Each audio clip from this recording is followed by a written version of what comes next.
This is great. So nice to see you. Good morning. One thing I wanted to add that Tim Scott forgot to ask, how many here are Wisconsin Badger fans? One person, great. She's wearing red. I wanted to take a few moments to explain why we are here today. First, though, I want to introduce some of my colleagues who traveled here who are from the House of Representatives. That's Congressman Mick Mulvaney, Congressman Tom Rice, and Congressman Joe Wilson. Thank you for being here with us today. We appreciate you guys attending us today. One of the reasons why I am here today is because Jack Kemp was my mentor. And there was no one more passionate about fighting poverty than Jack Kemp. So that's why I think it's so fitting that the host of this forum is a foundation that bears his name. He was passionate about the American idea. Well, we've been fighting a war on poverty for over 50 years now. And I don't think you can conclude anything other than this war has been a stalemate. 50 years, trillions of dollars. Yet today, if you were born poor, you are just as likely to end up in poverty as you were 50 years ago. We have 46 million people living in poverty today. I'm not saying no progress has been made. Yes, some progress has been made. But when you take a look at the war on poverty, I think there's a problem, and the problem has been our strategy. Most of the thinking about the war on poverty, has been the idea that it's about deprivation, about materialism. People just don't have enough money.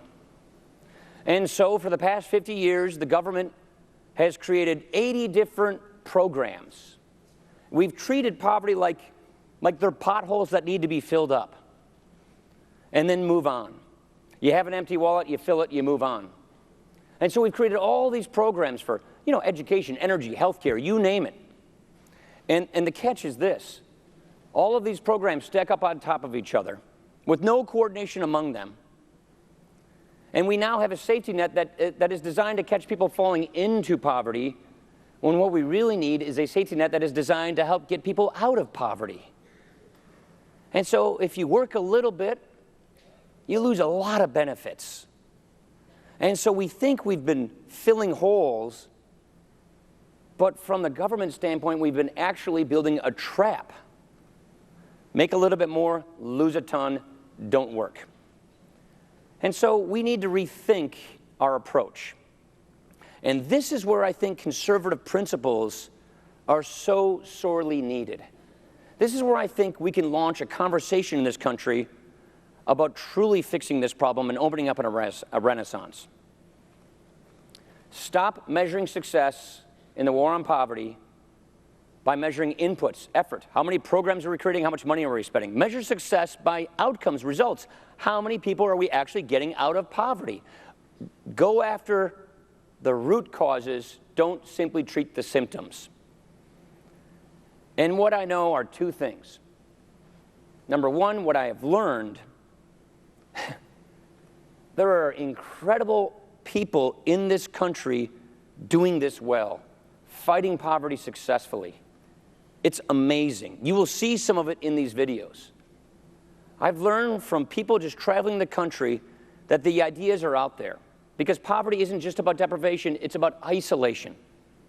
Lots of different kinds of poverty, but we're isolating the poor. That's the one thing in common. So we have to stop reinforcing this notion, I pay my taxes, this is government's responsibility, they'll take care of it. That doesn't cut it anymore. We have to reintegrate the poor. Because if isolation is the problem, not just deprivation, that means people need a mentor. They need a job, a boss, a teacher, a friend, a community, a church, someone they trust, someone with credibility to help them get from where they are to where they need to be. The second thing I know is that the American idea is this most beautiful idea. We're the only country founded on an idea. The condition of your birth does not determine the outcome of your life. You work hard, you play by the rules, you can get ahead. You make a mistake in life, you can redeem yourself and build your life. That's the American idea. That's what Jack Kemp talked about. Here's the problem. If it is not true for everybody, and there are a lot of people who do not believe it's there for them, then it's really not true at all, is it? So our job is to figure out how to rebuild the American idea. Have a conversation, a competition. And what we're doing here today is starting that conversation. Talking to the people aspiring to be president about their ideas, bringing attention to this issue. So I want to thank you for being here today, and I want to welcome our candidates. First, I'd like to welcome my friend, your senator, Senator Tim Scott from South Carolina.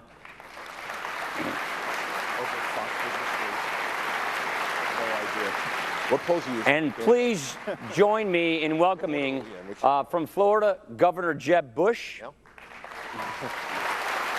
retired surgeon,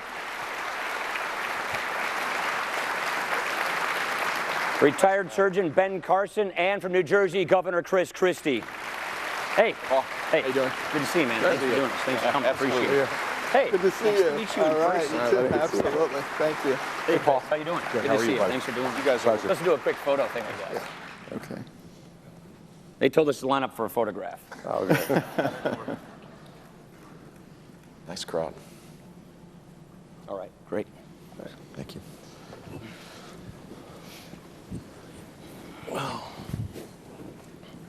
Kick it off. Well, hey, thanks for being here. We are looking forward to your comments and having a robust discussion about people as well as policies. Ben, why don't you kick us off this morning and talk about your experience in poverty and what makes this issue important to you? Well, it's critically important to me because, you know, as a kid growing up in poverty, I hated poverty. You know, some people hate rats, some people hate roaches. I hated poverty. I was absolutely certain that I was born into the wrong family. But I'll tell you the thing that really changed it for me. You know, my mother, who had a much worse upbringing than I did, growing up in rural Tennessee, a huge family, got married when she was 13, trying to escape a desperate situation. They moved to Detroit. She discovered that my father was already married. He was a bigamist. And so now she had to raise us on her own. But she, for some reason, felt that education was the key. And as bad as her life was, she never felt sorry for herself. And that was a good thing. The problem is she never felt sorry for us either. So there was, there was never any excuse that could be made. And she prayed for wisdom, and God gave her the wisdom, in her opinion, not in ours, to turn off the TV and make us read books. And as I was reading about people, I started reading about people of great accomplishment, scientists and explorers and philosophers. And one thing I began to notice is that the person who has the most to do with what happens to you in life is you. It's not somebody else. It's not the environment. And you know, once I understood that, poverty didn't bother me anymore because I knew I had the ability to change it myself. Now, that doesn't mean that we don't need to help each other escape from it. No question about that. And it's one of the reasons that, you know, my wife and I put these reading rooms all over the country, particularly in Title I schools, where a lot of kids come from homes with no books. They go to a school with no library or a poorly funded library. And these reading rooms are places that no kid could pass up. And they get points for the number of books they read, and they can trade them in for prizes. In the beginning, they do it for the prizes. But it doesn't take long before that shows up in their academic performance, puts them on a different trajectory. Because 70 to 80% of high school dropouts are functionally illiterate. If we change that downstream, we have a profound effect upstream. Excellent. Yeah.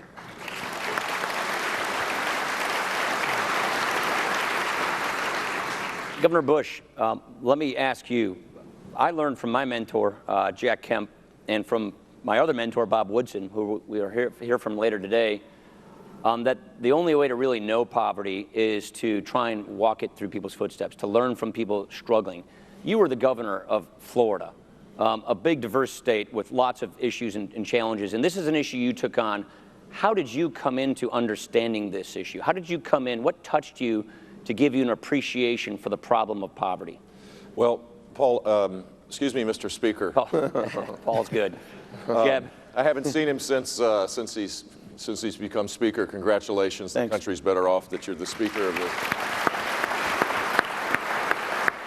So we share a common bond. I think inspired by Jack Kemp in the political realm and meeting Bob Woodson, not as a governor, but as a person seeking knowledge and seeking truth in the 1990s, I became sensitized to the fact that poverty is a lot more complex than what the smart people in Washington describe it as. It's not just economic, there are all sorts of limits to people's aspirations, and how you deal with it is important. Compassion is not measured by how much money you spend through Washington, through a big administrative bureaucracy, and send it back down to other bureaucrats filling out forms to eventually get back into a community. Compassion is, in the Greek sense, is acting on your sense of consciousness. And the only way we're going to become a more just society is from the bottom up, where people act on their sense of consciousness together to give people a chance to rise up. And that was just, in all sorts of ways, I learned that. One of the ways I did it, Paul, was in 1997, I set up one of the first 4 charter schools in the state of Florida.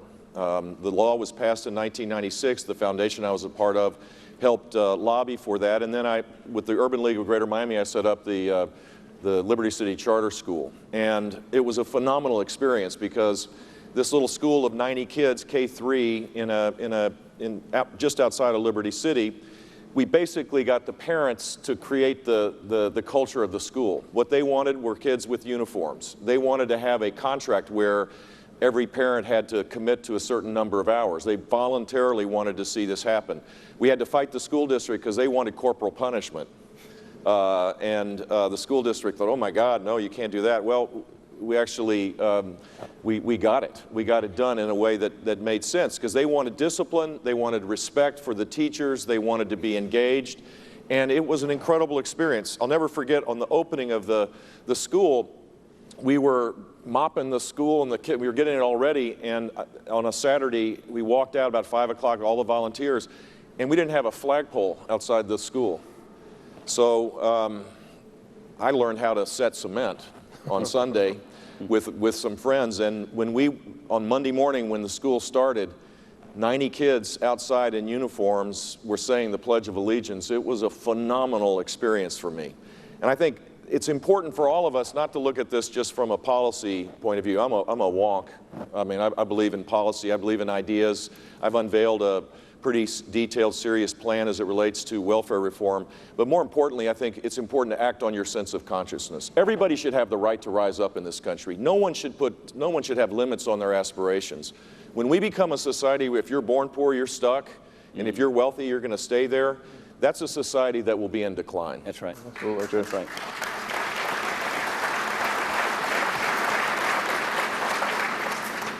Governor Christie, so often the states are referred to as the laboratories of democracy. I know that you've had a lot of success reading through your website on making sure that work is a part of the answer. Can you talk to us about what you think the answers are for us from a federal perspective, and let's dispel the notion that the federal government has all the answers to poverty? Well, I think the conduct of the federal government has already dispelled that. So I don't think we need to worry about dispelling that too much, Tim. I mean, I think, most people in the world are looking at our federal government, understanding that they can't even do the basic things right, let alone letting them try to get into things that are even more complex and further down the line. But, in reaction to what Ben said, the first time I've learned about poverty was from both my parents. My mom was the product of a single mother, and she's the oldest child in that family. My grandfather was gone, and my grandmother, had to take 3 buses every day to go to work, and my mother had to raise her 2 younger siblings. And they were abjectly poor, to the point where my grandmother would, for Christmas, recycle the gift that she had given them the year before, take it, rewrap it, and send it. They had nothing. My father, the same way. His father died of cancer when my dad was 15 years old, and left my grandmother. And in those days, there were not some of the supports that are available today. And both my grandmothers, were really left to go out and work and the kids to go out and work to just keep a roof over their heads. And so both my parents brought that sensitivity to our family. That's the way they've been raised and the way they taught us to think about things. And it's very much the same way Ben said. My dad was the first one in his family to go to college. And so he went at night while he was working at the Breyers ice cream plant in Newark during the day, and would go at night on the GI Bill because he had served in the Army, because that was his only option when he graduated from high school.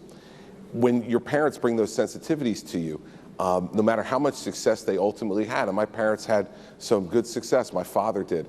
My mom stayed at home with us and raised us until she started to work when we were teenagers to help support the family.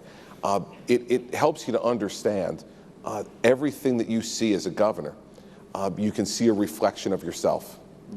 And if you got to where you got to as governor, you want to try to make sure that you can do everything you can to give those young people an opportunity to achieve whatever they want to achieve, whatever their dream is, whether it's to be a governor, be a neurosurgeon, be an entrepreneur, whatever it is your dream is to do.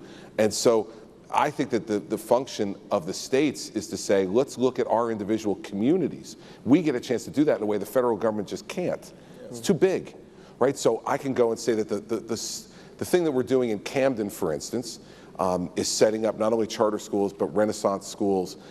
We've changed the police force to make it safer there. And you can see now, just this week, Camden announced for now the second year in a row since we've made these changes, their high school graduation rate has increased.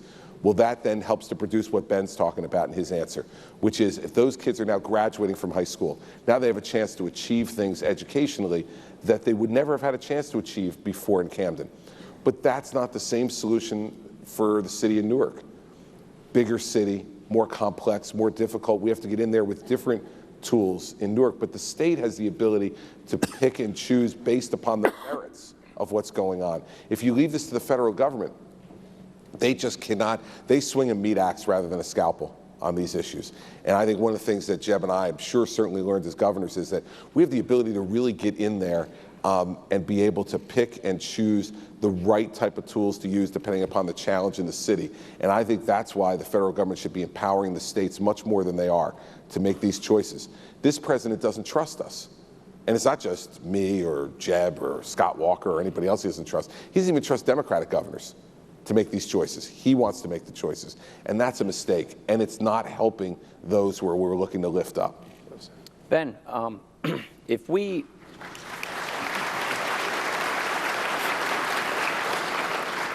gave out trophies to people who fought against all odds and led by example and showed us how to beat poverty, you would win the Lombardi Trophy, which is the greatest trophy of football.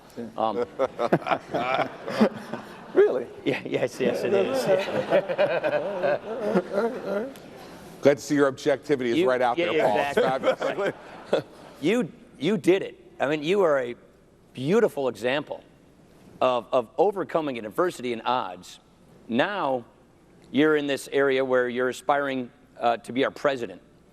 So, looking at the federal government, what is it that the federal government is doing that is hurting or putting barriers in front of more Ben Carsons of America? What, if you were the president, do you think you should go at right away to remove some of those barriers that may exist to prevent more Ben Carsons from materializing tomorrow? Yeah. Well, I'm not one of those people who thinks that the federal government is completely bad, just mostly. But, you know, it really kind of started in the 20s with the Wilson administration sort of insinuating itself into everybody's lives. And it accelerated by the time we got to the 60s, LBJ, you know, the government saying, we, the government, are going to eliminate poverty, the war on poverty, this new great society. Well, how did that work? You know, $19 trillion later, we have 10 times more people on food stamps, more poverty, welfare, broken homes, out-of-wedlock births, crime, incarceration. Everything is not only worse, it's much worse. Now, that's not to say that the government is evil. It's just saying that sometimes they overstep their boundaries in terms of what they think they should do. And maybe they should read the Constitution. I think that would probably be helpful. Maybe, I think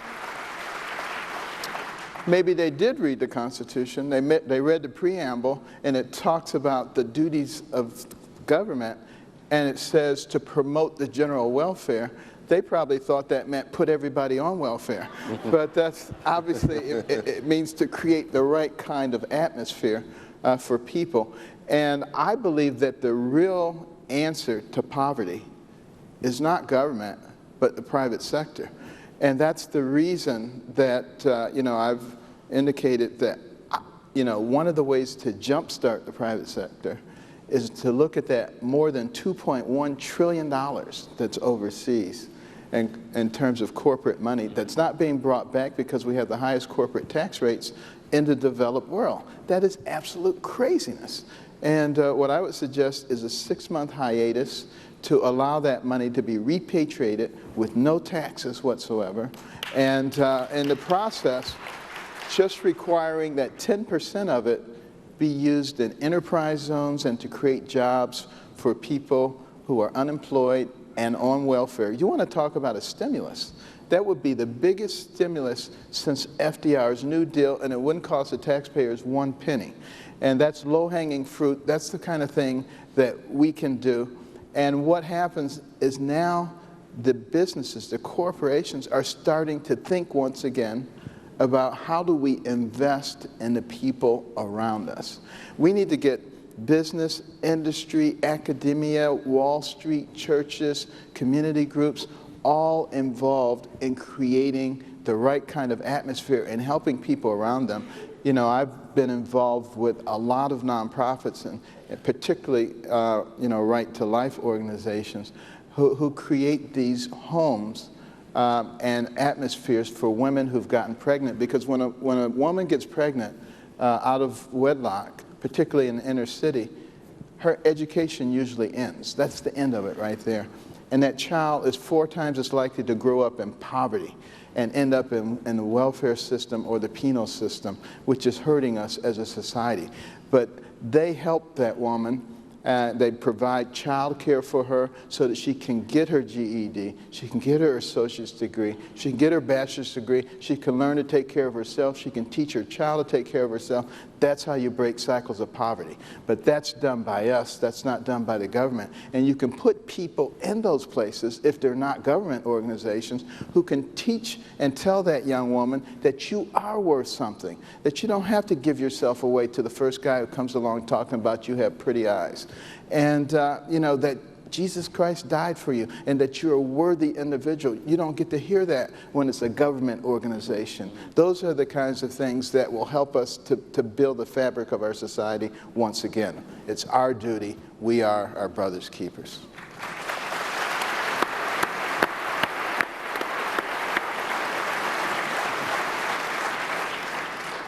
Jeb, in the last couple of days, you rolled out a new plan on expanding opportunities. You want to dive into that a little bit and talk about the main points of your plan? Sure.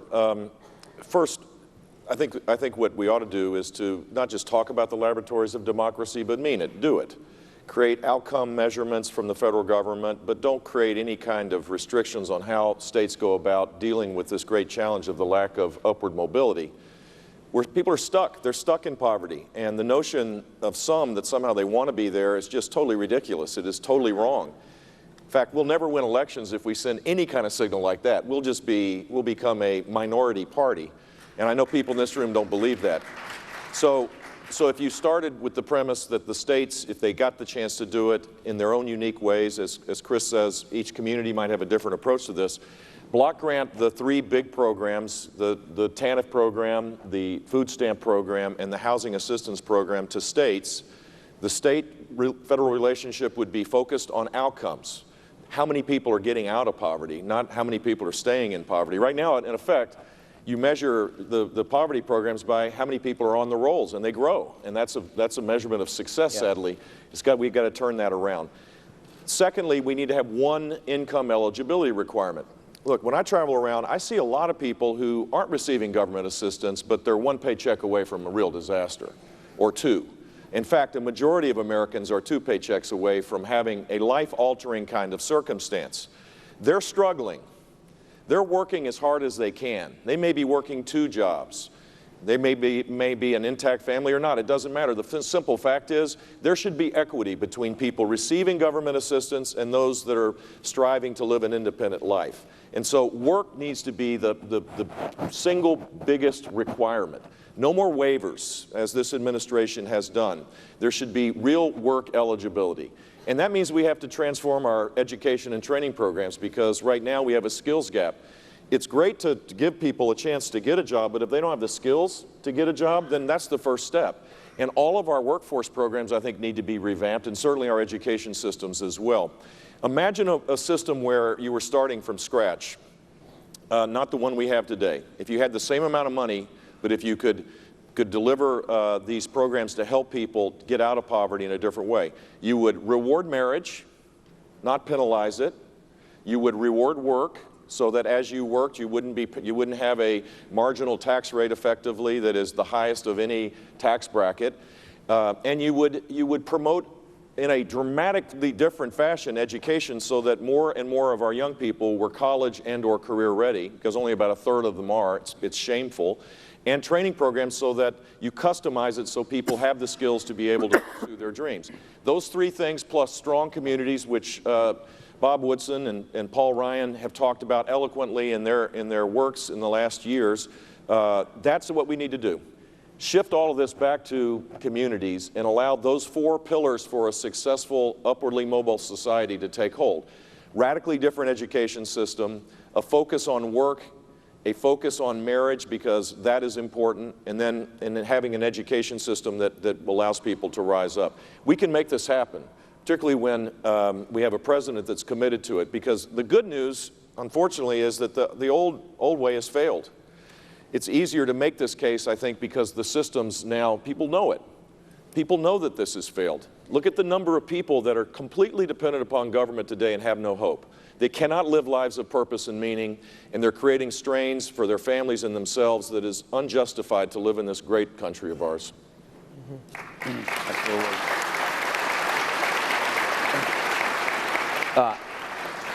Chris, work is something we're going to hear, I think, a lot.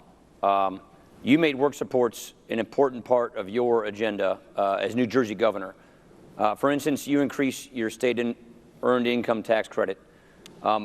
You focus on the Work First programs. Tell us, what did you see from these reforms?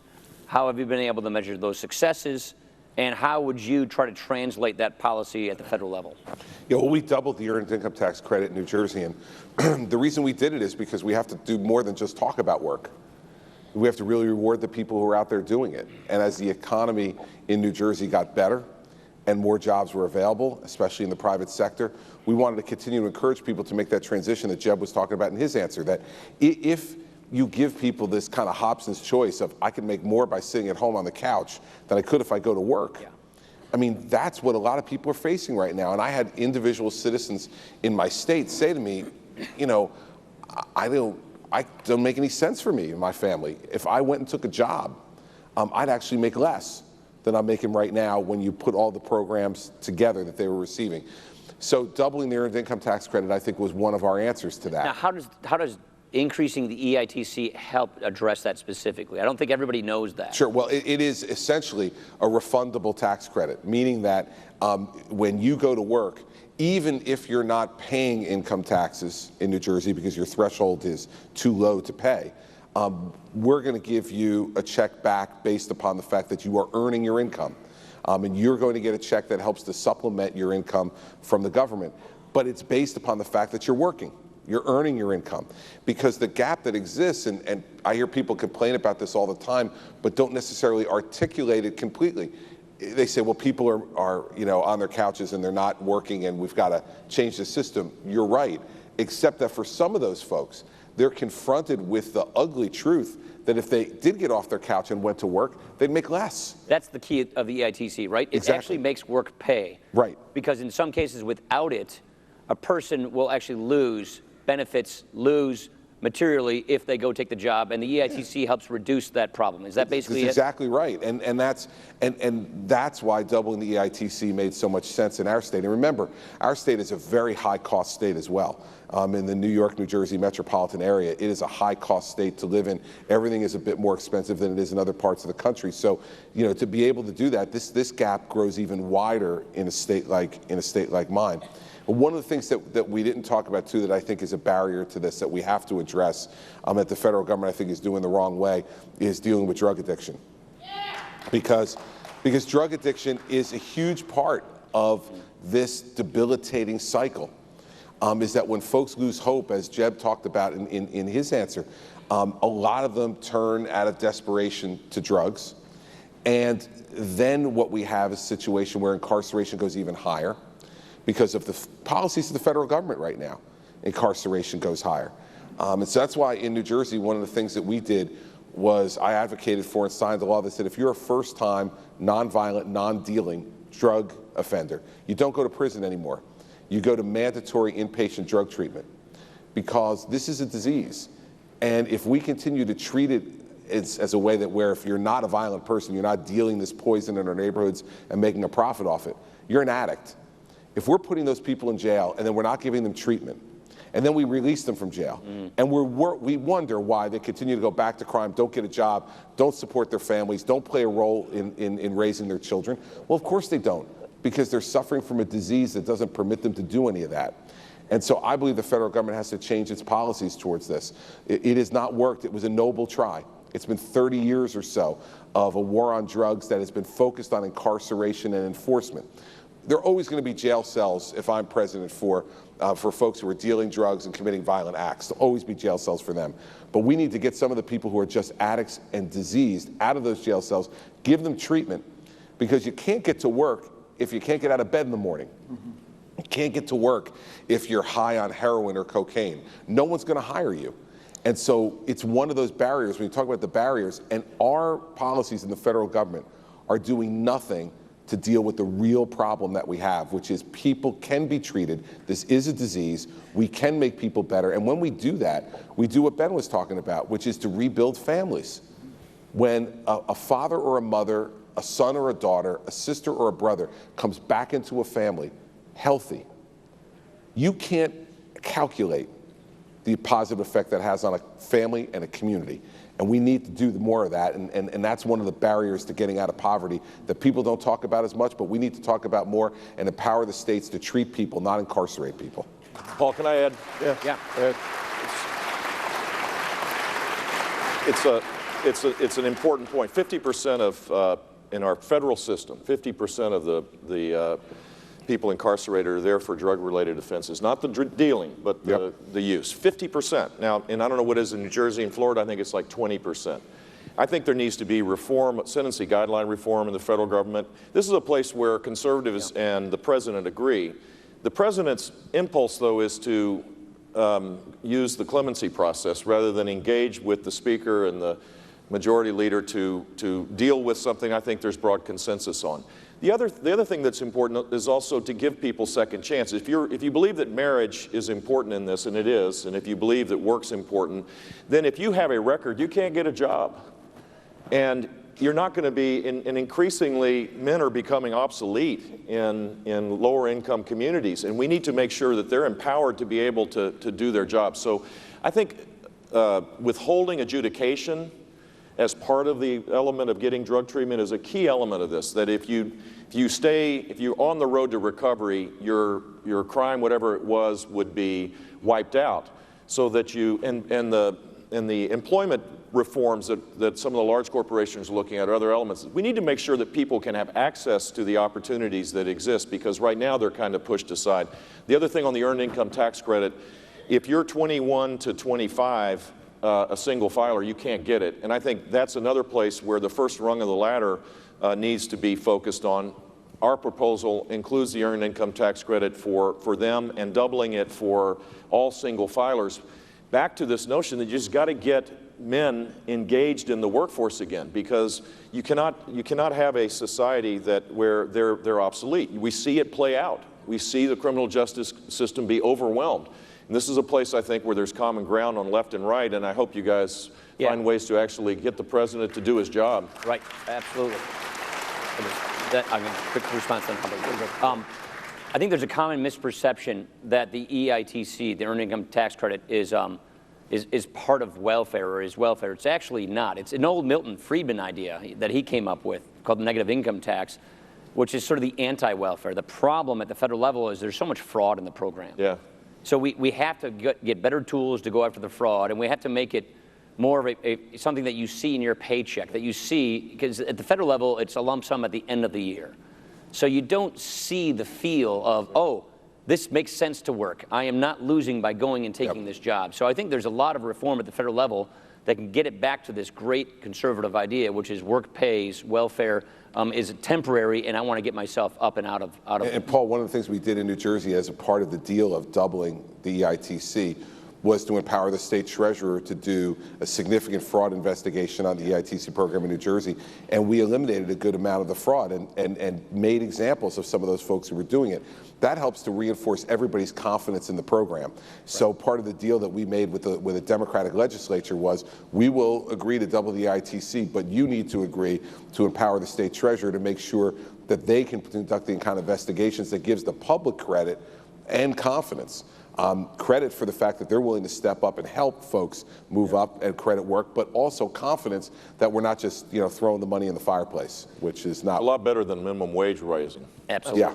Certainly strengthens the notion that we should be able to put more of the focus on the states as opposed to the federal government, because your accuracy is far better than the federal government. Ben? Yeah, I was just going to say, and it may not be a very popular thing to say, but earned income tax credits, any kind of manipulation of the tax system, for whatever good reason, I just generally don't agree with. I think we need to make the income tax system very simple and extremely fair, and stop having all these different variations, because what those things do is they create bureaucracies and the need for this agency, and it just feeds the system. The system is already too big. We have 4.1 million federal employees. We have 645 federal agencies and sub-agencies, and we can keep finding reasons to do more things. I think the way that we handle the situation is begin to teach the populace that if you can stay at home and get government subsidies, or you get a minimum wage job and you see that you get maybe a little bit more from staying at home, let's teach those people that when they go to work, they get skills, they meet people, they get opportunities, they get to climb the ladder, they get much better off than the person who's just sitting at home receiving those things. That's the can-do attitude that made America great, not the what can you do attitude that is taking us down. Yeah, well,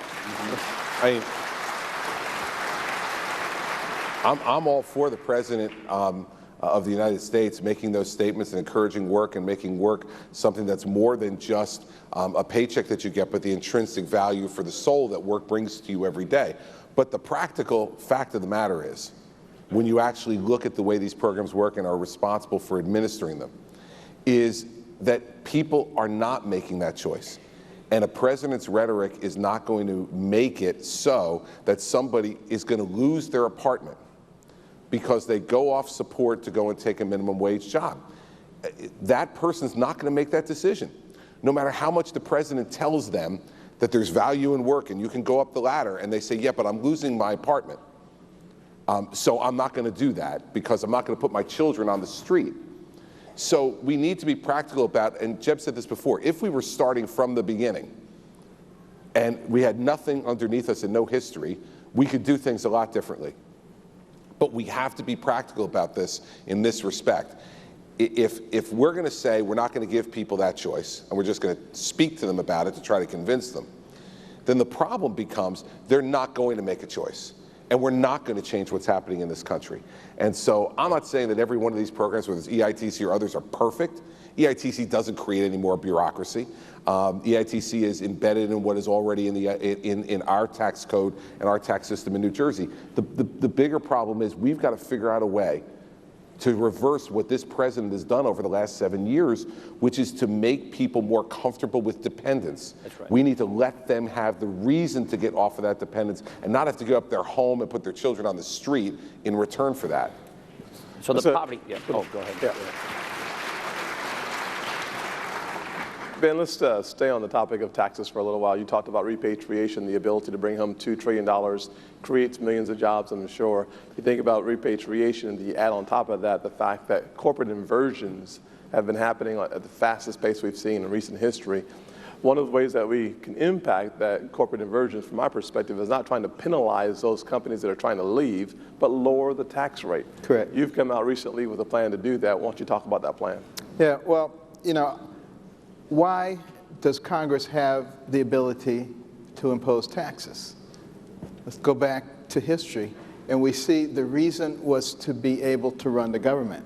It wasn't to affect people's behavior and do the multitude of things that have resulted in a 75 to 80,000 page tax code. And we need to get back to the basics. You know, I want a completely flat tax. Everybody pays exactly the same rate. And I base that, and some people like to ridicule me, but I base it on the Bible, on tithing. I think God's a pretty fair guy. And, you know, he didn't say, if you have a bumper crop, you owe me triple tithe. And he didn't say, if your crops fail, you don't owe me anything. So everybody needs to have skin in the game. You know, we are compassionate at the 150% poverty level. It's where the 14.9% tax kicks in. Below that, you still have to pay a de minimis tax because everybody has to have skin in the game, and it doesn't make any sense to me for half the people not to pay any taxes but have a say on how much the others paid. You know, I want, you know, complete fairness in the system, but also no deductions and no loopholes whatsoever, because people will always manipulate everything to find a way to take advantage of the loophole. Now, some people say it's not fair. Let's say for simplicity's sake, you have a 10% tax, and the guy who makes $10 billion pays $1 billion. The guy who makes $10 pays $1. They say that's not fair, because the guy who paid $1 billion, he's still got $9 billion left. We got to take more of his money. Well, that's called socialism. That doesn't work in America as far as I'm concerned. We don't want that. And then there are those who say, yeah, but my mortgage deduction, I'll lose my house. They're not thinking this through. You're going to have a lot more money, so you don't need the mortgage deduction. And then there'll be those who say the churches will all disappear because, you know, there won't be any reason for people to give.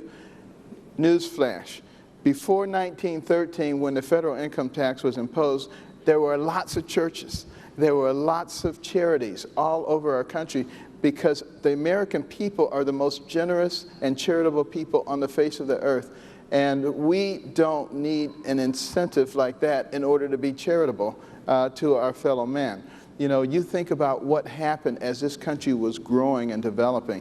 Communities separated by hundreds of miles. Why were they able to grow and thrive? Because people cared about each other. If it was harvest time and a farmer was in a tree picking apples and he fell out and broke his leg, everybody else pitched in and harvested his crops. If somebody got killed by a grizzly bear, everybody took care of his family. That's how we used to be as a society. We used to care about each other. We have to reject all these purveyors of hatred who are trying to create division amongst us and make us think there's a war on women and race wars and income wars and age wars and religious wars. What a bunch of crap. You know, our strength. I'll go to Jed then. I'll go to Jed. Our strength lies in our unity and in our compassion, and we are Americans, and we take care of each other. And when we learn that, we will also have policies that are fair, that won't pick and choose winners and losers. And, you know, that is the basis of the tax programs that I came up with. I just want to follow up on the grizzly bears. Yeah. What's that? I just want to follow up on the grizzly bears. Grizzly bears, Yes. okay. Yeah, I think one thing that we have accomplished in this society is we have dramatically reduced death by grizzly bears. That's success. We're winning the war. So there's a big macro point we're talking about, which is the poverty trap. It's disincentivizing people from going, from welfare to work to building their lives. And, if you look at the marginal tax rates, we're talking about the tax code, the highest tax rate payer isn't Aaron Rodgers and Warren Buffett. It is the single mom with 2 kids earning, $20,000 to $30,000 who wants to go to work, who loses about 80 cents on the dollar if she makes that next step because of the way the poverty trap is designed. So we've got to figure out how to ease that, how to reduce those barriers. But even if we do that, there's a human component to this. Even if we get the economics and the numbers and the math figured out, there's this human component. And Jeb, I wanted to ask you to touch on that. You mentioned corporal punishment at the Liberty Charter School. I didn't participate, just for the record. I want to make sure. Didn't participate. There's some friends in the press back there. I'm and sure we're not they'll be endorsing corporal punishment. No, actually, you know what? My mother did, though. She believed in the switch. I'm not sure about y'all, but I think all of our moms might have endorsed it. I went to Catholic grade school, junior high. I had nuns as for most of my teachers. I learned this. It also developed within me a healthy fear of nuns. But learned lots of lessons, lots of skills. We're talking about drug addiction. There are amazing stories out there. If you go to San Antonio and visit with Pastor Jubal Garcia and look at his program, Outcry in the Barrio, which they have dozens around America, they're going out and ministering to drug addicts, particularly heroin, getting them off the street, getting them in their program, living with them for months at a time and turning them around, and the recidivism rates are just plummeting. And that's heroin, which if you do it twice, you're hooked. So there are these great stories of people actually succeeding and achieving. So we get the macro right, the math and the economics right, but it's that person-to-person touch. It's the people fighting poverty eye to eye, soul to soul, using passion, using community, church, religion. Jeb, you did this in the education component. How do you do that? How do you do that at the federal government? How do you get the federal government to respect people, to respect federalism, but to make those kind of connections flourish? We see these things in spite of the barriers, in spite of the arrogance of Washington. How do you change that so we have more of that human interaction? How do you get these groups to flourish? Well, just like a lot of things in the federal government, scale is about the only way you can access it. You got to hire lobbyists. You got to have constituencies. You come to the Congress or you come to the bureaucracies with scale, and you become the incumbent, and then you spend your energy protecting your franchise. Across, not just on social service programs, but across the spectrum. That's kind of how it works. And the startups, the disruptors in the social service arena, the social service entrepreneurs have no chance. Yeah. They have no chance because they can't fill out all the godforsaken forms, and they can't have auditors. I mean, they don't have. I mean, if you go to these organizations, these are people that have a spark, they're focused, this is defining themselves. This is how they define themselves. They're not doing this because it's a business or an agency or that they're clients or all these terminologies that the modern bureaucratic social service industry talks. They don't talk that way. They talk about acting on their heart and helping people, saving them in ways that is inspiring, and they have no access. I think the better way to do this is to shift as much power away from Washington, D.C. I am totally convinced, whether it's our Medicaid program, education programs, job training, all of these social service programs, if we could start anew and create outcome-based measurements, that we would have a much more flourishing social service sector where people in the communities could be able to access some of these monies.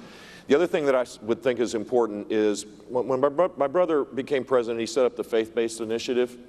And it was successful. It was really successful, I think. And it did mobilize a lot of focus of tearing down barriers to get some of the more grassroots organizations to get involved. It's become different now.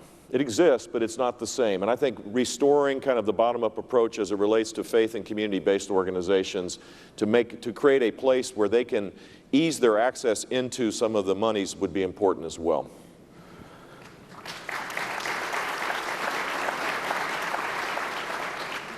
Chris, the person who introduced me today was Anita Zucker, who is a fabulous woman who was, at one point when she was a young adult, living in a trailer in Florida. As she moved to South Carolina, now she's a billionaire, so everybody needs to move to South Carolina. Perhaps not my point, but the point is that...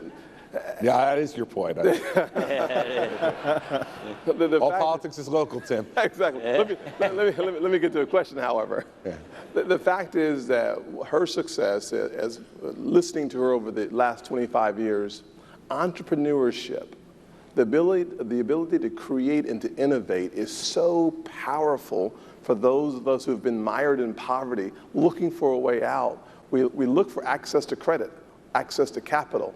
And today, the regulatory environment that's been created through Dodd-Frank makes stories like Anita Zucker's and mine far more difficult, because there is an absolute gorilla standing on the chest of would-be entrepreneurs. And if you look at the poorest communities throughout the country, they lack entrepreneurs. How do we fix that? Yeah, well, I see this every day as a governor, because we're seeing across our state, since Dodd-Frank was put into place, closing of community and state chartered banks all over. They're either closing completely or they're merging into the much bigger banks because they simply can't keep up with the regulatory requirements, and they're afraid.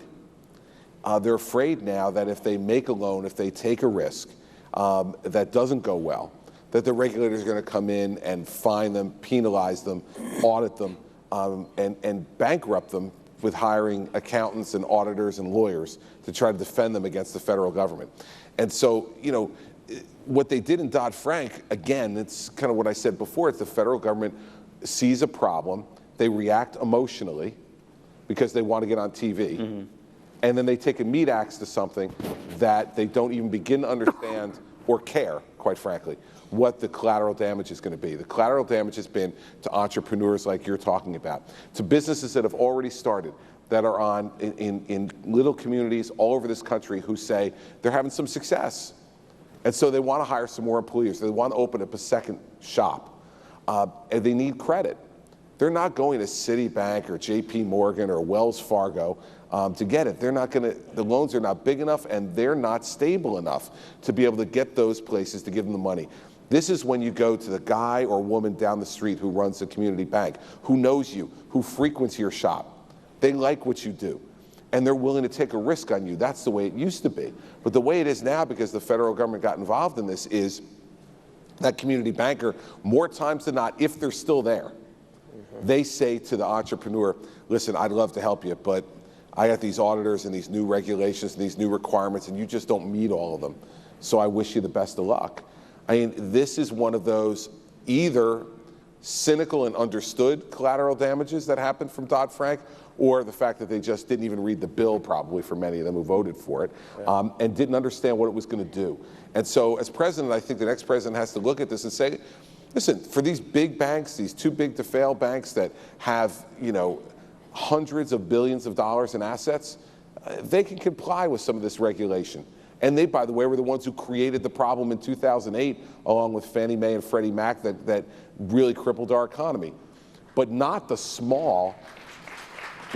This wasn't, you know, a small community bank in Florida or New Jersey that created the economic crisis. But they're creating a different kind of crisis now, which is unavailability for capital for people who are trying to take a great idea and turn it into a great business. Absolutely. Yep. Chris is absolutely right. There's an element that's becoming more talked about now in the political square, and it's a serious issue, which is you can't be an entrepreneur if you're in a community that has increasing crime rates. You can't get insurance, you can't start your business, people don't have confidence, and we're seeing increases in crime in the urban core areas of some of the big cities that is deeply disturbing. And I think that we need to have a conversation nationally about how do we support local law enforcement so that they can get back to community policing, because 99.99% of the time, they're protecting innocent people who feel threatened by the gangsters and by the criminals in these communities that exist. And you cannot create an environment where people are going to create jobs in the communities where unemployment rates are really high, where you have permanent dependency on government, unless you create safe streets. Yeah. So Ben, we've got two governors who've obviously been very involved in education policy in their states, and they've taken a leading role. You're an education success story in your own right. How do you, at the federal level, fix this problem so that, as you described and as your mom drilled into you, you get people a good education? What do you think we ought to do at the federal level to respect this problem and to treat this problem? And in many ways, it's devolution and federalism, but go beyond that. Sure. Well, before I answer that, let me just briefly say something about regulations that I think most people don't recognize, and that all of these federal regulations come with a price. And they cost us in terms of goods and services, and it's the most regressive tax there is, because everybody has to pay it. So when you go into the store to buy a box of detergent and it's gone up 10 cents because of regulations, who does that hurt? Not the rich person. The poor person notices that right away. The middle-class person maybe notices when they get to the cash register and everything's gone up a little bit, and they just don't feel good about it. So in addition to stifling the innovation and entrepreneurship, it is actually hurting the middle class and the poor people in our country immeasurably. And you have people like Bernie Sanders and Hillary Clinton who will say it's the fault of the rich. It's not the fault of the rich. It's the fault of the government who continues to pile these regulations on us, which we all have to pay for. Now, you know, in terms of educational policy and the government, the best education we have found, and I like to base things on evidence and not on ideology. People who are best educated, homeschoolers. Next best are going to be private schoolers, and then charter schoolers, and then public schoolers. Now, that's not to say that all public schools are bad. Some are outstanding, but we have so many that are not. And I think the only way to solve this problem is to provide school choice. And I think school choice is done through vouchers that are mediated through the states and not through the federal government. The closer to home, the better it's going to be. And that way, the voters in that state have something to say about it. That's one of the problems that we've seen as a society, that we've began to do more and more centralization. And when you centralize things, you take away the ability of the populace. And this country is supposed to be of, for, and by the people. And that's why I think almost, or at least a very large number of federal programs need to be block granted back to the states at 80%, and that saves us money at the federal level. And we tell the states, if you can administer this program and it costs you less than the amount that's been block granted, you can use the rest of it for whatever you want to. And that's going to really incentivize them to be efficient, but it's also going to make the people pay attention to what's going on. And that is especially true in education. And let me just say, a lot of people say in the inner cities, why are 50% of those kids dropping out of high school? Which of course is a disaster for us as a nation.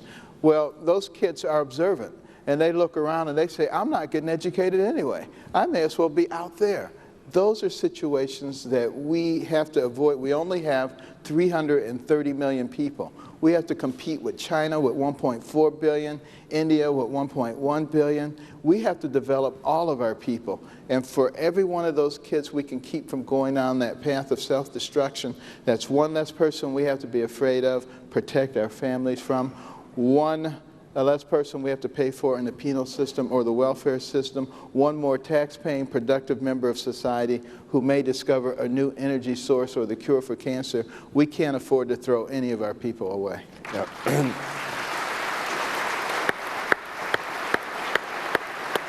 Paul, the other thing that we got to recognize, there's a huge political element to this too.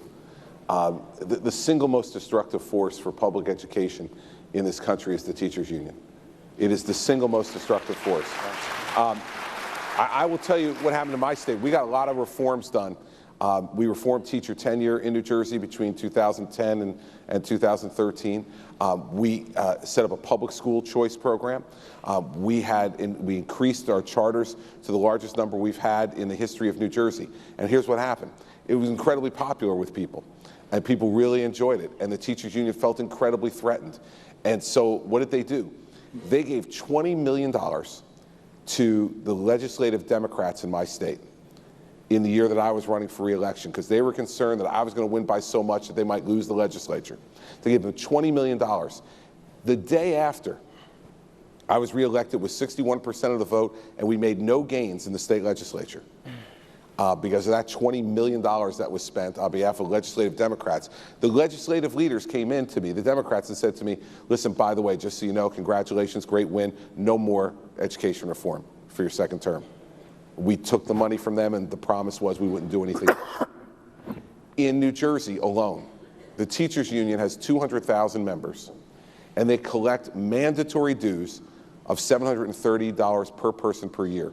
That's $140 million that the teachers union just in New Jersey collects a year, and they pay nothing toward teacher salary, teacher pension, or teacher health care. It's a $140 million political slush fund to be able to reward their friends and to punish their enemies. Now imagine that kind of force, and it's replicated in state after state after state in this country. Yet we have all kinds of people, wealthy people in this country, who are for school choice, for all the things that Ben just talked about. And what do they pay for? They pay for another white paper that tells us what Ben just told us, right? I said to a group of these wealthy folks I went and spoke to this past summer, stop paying for white papers, okay? Get your hands dirty and start paying for people in public office who will support the positions that you've got. Because right now the teachers union is absolutely a subsidiary of the Democratic Party, and we've seen it already. Before their primary even casts one vote, they've already endorsed Hillary Clinton. You know what that means. That she is bought and paid for, just like my legislature is bought and paid for, and no changes will be made. So all the things that we talk about up here, the politics is a large part of what's stopping this, and we need a president to say the teachers union is not going to be a part of this solution, and we need to change laws state by state like Governor Walker did in Wisconsin. So let me get into that.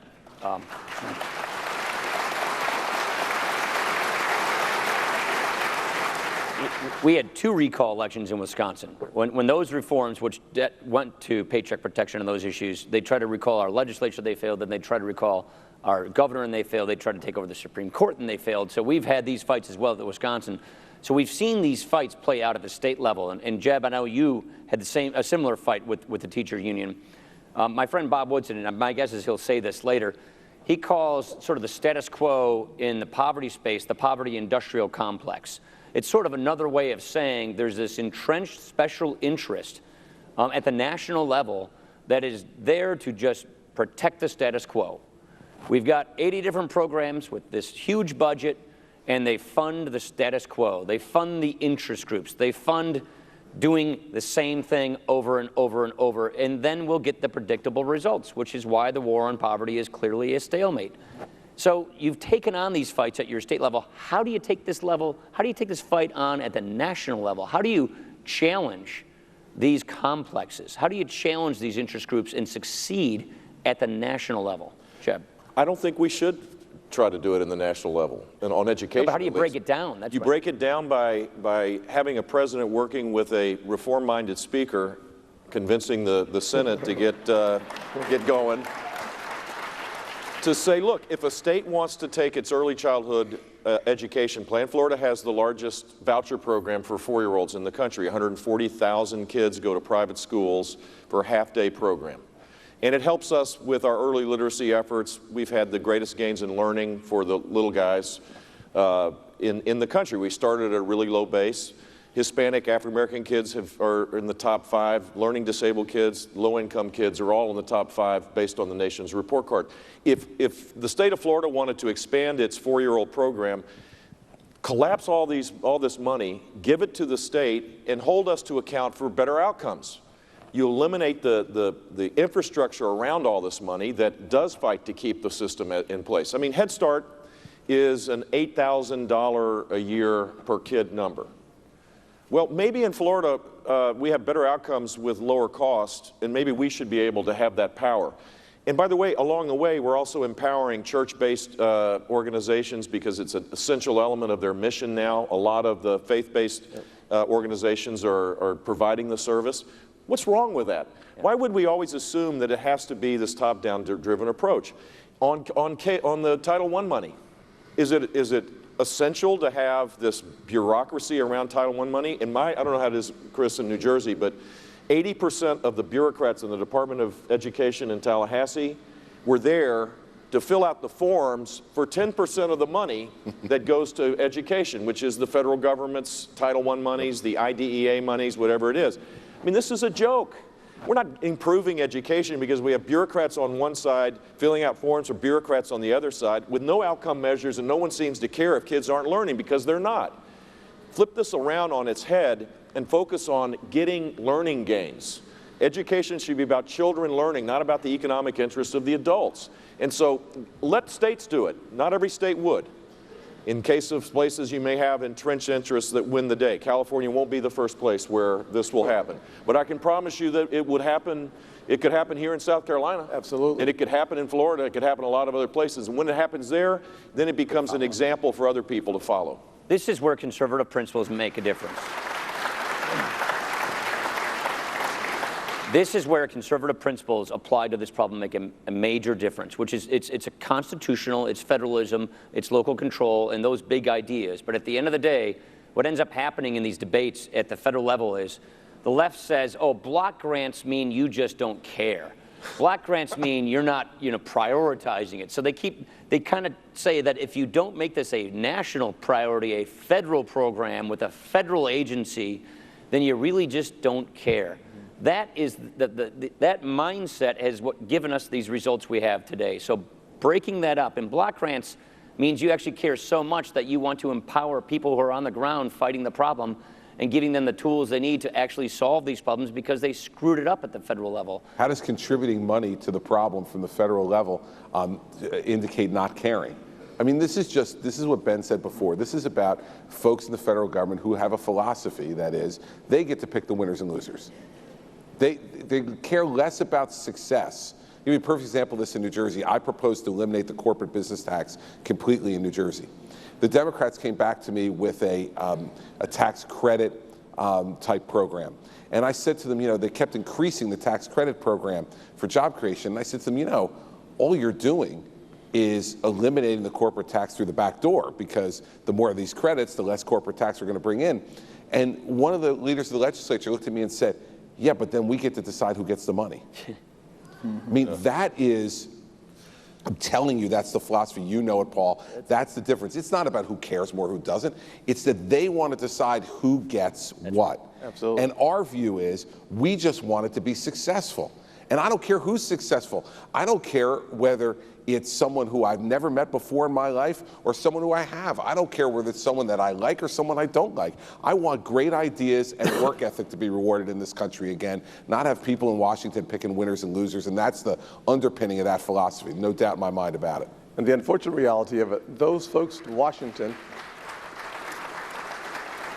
the folks in Washington who are making those decisions, who are so far away from a kid, are making about, on average, $108,000 per employee at the Department of Education, where a teacher's making about $50,000. So making sure that we eliminate as much of the Department of Education on the federal level as possible only means good news for the students. And when you look around here, and Jeb, Ben, if you look around the back, you'll see students on the front row and on the periphery, on the sides, standing around here. And you've done a great job in Florida of making sure that K through 12 is fixed in a profound way. The jobs of the future, 44% of the jobs of the future are going to be the middle skill jobs. Jobs that you don't quite need the bachelor's degree, but you need more than a high school diploma.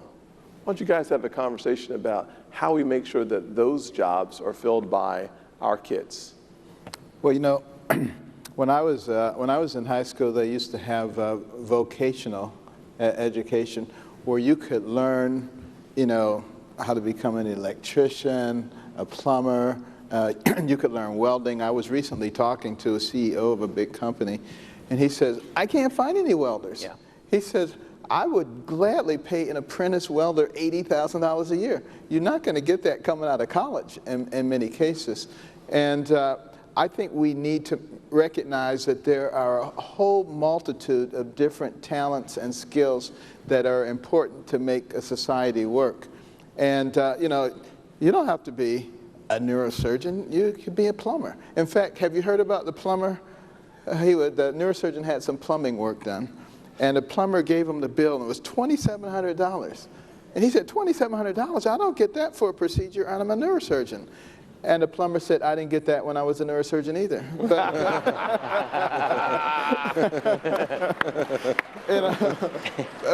But the point being, you know, there's a wide variety of different types of skills that are necessary to make a society like ours flourish.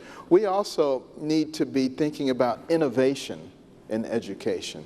You know, there are computer programs, for instance, that can look at the way a kid solves 5 algebra problems, and based on that, it knows what they don't know. And it can go back and tutor them and bring them up to speed. The same thing a good algebra teacher can do, but the algebra teacher can only do it for 1 student at a time. The program can do it for a whole class, a whole city, a whole state. We need to begin to take advantage of that, particularly to close the gap in our STEM problems with vis-a-vis the rest of the world. We can work on virtual classrooms where we can take the very best teachers and put them in front of 1 million students at a time instead of 30 students at a time. And, you know, we need to reward good teachers. You know, what do you get for being a good teacher? Unlike in the private sector where you get rewarded for being a good teacher, you get more work to do. You know, that kind of discourages them. So, you know, it's a whole conglomeration of things that we have to look at on the educational, but recognize that in the agricultural age, we could produce more corn, wheat, and barley than anybody. We were known as the breadbasket of the world. It didn't matter whether you could solve a quadratic equation. In the industrial age, all you needed was a strong back and a willingness to work. You could do well. But now we're in the information age. We're in the technological age. We must adjust. And you go into a factory now, you won't see a whole lot of people in there, but the ones who are in there, they're working on a computer. They're doing all kinds of things that are very technologically oriented. And we just need to take that to the next level for us as a society. So yeah, you know, a lot of the conversations we're having really relates to we have these systems in government, not just the federal government, although that's kind of the poster child for today's conversation. Government in general is a mid-20th century organizational model. It's industrial, and the world has radically changed. I mean, we're living in a dramatically different world. And Washington's not going to be the place where these breakthroughs take place. But in education, Ben, to follow up on what you said, imagine a system, because we have technologies to follow this, where you move to a competency-based model, where a child reaches their God-given ability each and every year, so they could do the work in half a year to get a year's worth of knowledge.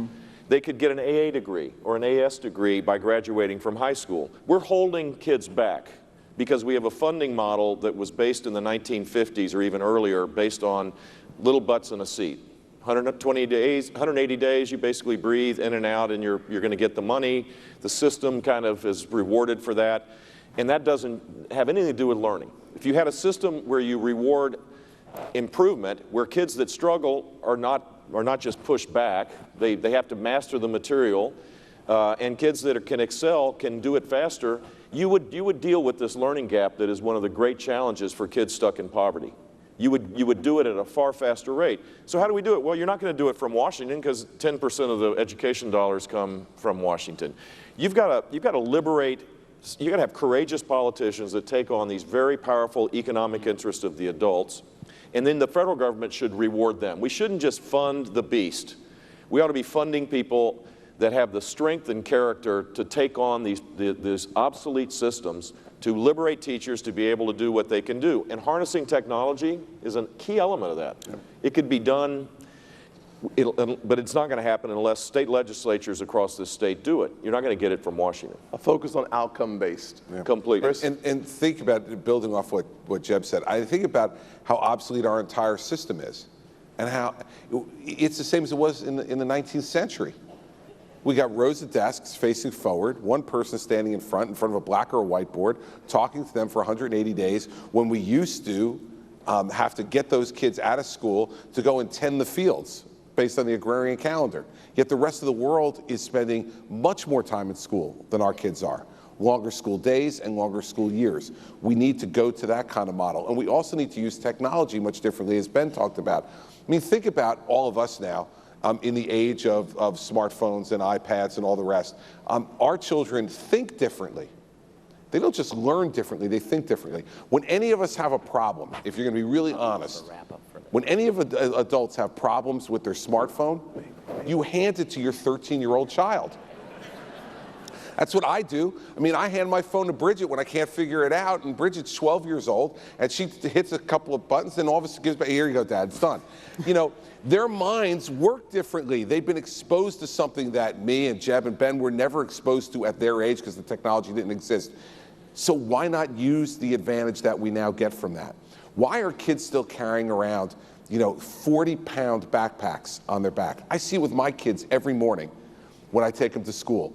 They're lugging these things in there. Every kid, if we're going to spend money this way and we're going to try to push it that way, the way the federal government could do it is to make sure that the money we're spending is without strings and saying, let's improve technology. Every kid should just be carrying an iPad. You could download, instead of outdated books that they're carrying around that are 3 and 4 years old, they could download the most current material, and they're more comfortable working on that stuff than they are lugging those books around. We may feel as if the world is passing us by based on the way we used to do it. But here's the ugly news, it is. And what we need to do is make sure that our kids are given that technology. Their minds work differently. Let's adjust. And lastly, as Jeb said, I think absolutely right, we're not compensating, Ben said it too, we're not compensating teachers based on their success. We're basing their compensation on how long they're there. Right. Well, sometimes how long you're there is an indicator of your success. Sometimes it's exactly opposite. We just fought a case in New Jersey with a teacher who was late to school 100 times in 2 years. Oh, and the school district finally fired the teacher. It was grieved by the union, and the arbitrator reinstated the teacher. Yeah. Right? So in a system like that, with just one example that's happening thousands of times throughout the country, these kids have no shot unless we have the political courage to look at these unions in the eye and say, your day is over, you have failed, your day is over, we need a new day. Amen.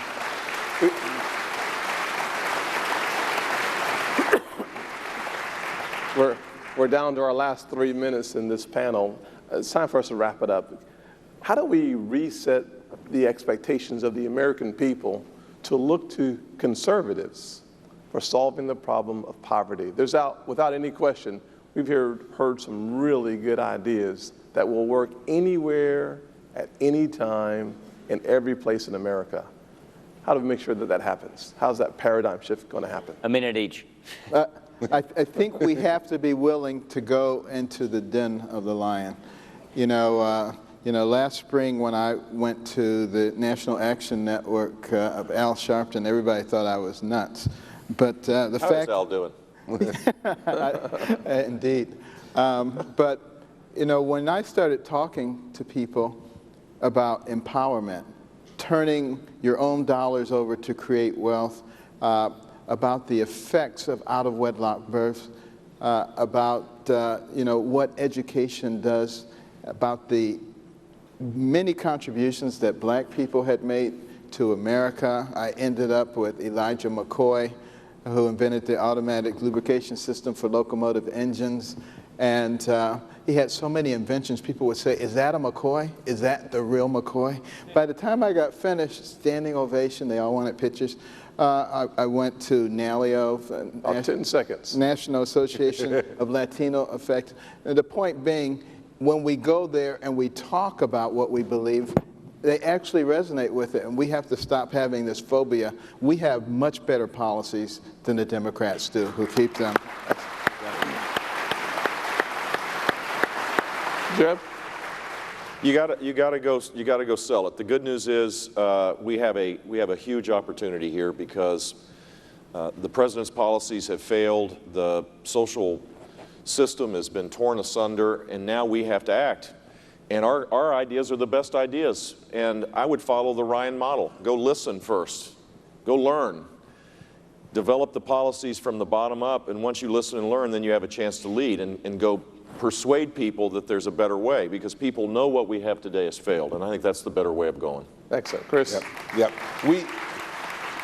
This is, your question, Tim, at its essence is a political question. Because if you don't put the political muscle behind being able to do this, you're not going to have the authority to govern. We as Republicans have to go back to campaigning in places where we're uncomfortable. You know, we should stop going to the Chamber of Commerce lunches. They're wonderful. They're great for our egos. They give us a standing ovation on the way in and the way out. But we got their votes already for the most part, and we should go there once to say thank you and then not go back again. Fact is, we need to be going into African-American churches. We need to be going into the Hispanic communities and the barrios to make sure that we do, and Jeb's right, Paul's right on this, we go there first to listen. Don't go there first with some like 10-point plan, because they don't want to hear it. What they want is to be listened to. Listening is empowering. And first we have to listen. And our party has failed in going into those places because we've said, well, we don't get instant gratification back.